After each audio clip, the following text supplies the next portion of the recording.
जस्तो आयो त्यस्तै हजुरहरूलाई प्रस्तुत गरिहाले। अब केटाकेटीहरूले आफ्नो रहर पूरा गर्नको लागि खोलेको च्यानल हो, सब्सक्राइब चाहिँ गरिदिनु होला, धर्म हुन्छ। आज चाहिँ थोरै सानो कुराकानी गरौँ भनेर होइन।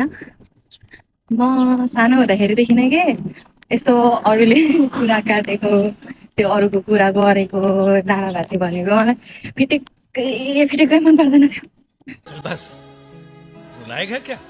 मम्मीहरूले कहिले कसैको कुरा गर्यो भने चुप लाग्नु, दिन त्यस्तो कुरा नगर्नु भनेर भन्थे।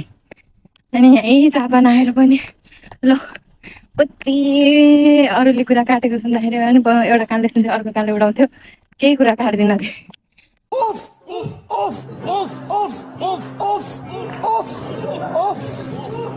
अहिले जब म सिजोका आएर 3 महिना जति भयो, अनि 3 महिनामा पनि 3-4 दिन भयो कुरा काट्नु अरूको। यति मजा आउँछ कि यति मजा आउँछ।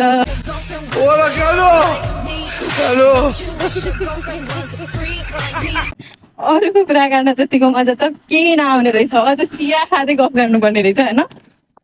चिया खाँदै अरूको कुरा काट्न यति चाहिँ मजा आउँदैन रहेछ। ओ माई गॉड, मैले किन पहिल्यै त्यसरी कुरा काटिनँ होला, त्यसरी कुरा काट्न किन जानिनँ होला। 2-4 दिन भयो कुरा काट्न अरूको जाने छु है, यस्तो मजा आउँछ। ओ माई गॉड, प्लिज है गाइज, चिया खाँदै कुरा काट्यो भने चाहिँ एकदम मजा आउँदो रहेछ। मेरो यो लाइफको एक्सपिरियन्समा भन्दैछु म होइन। तपाईँहरू पनि एक्सपिरियन्स गर्न सक्नुहुन्छ। एकदम रमाइलो, एकदम टेस्टी हुन्छ कि।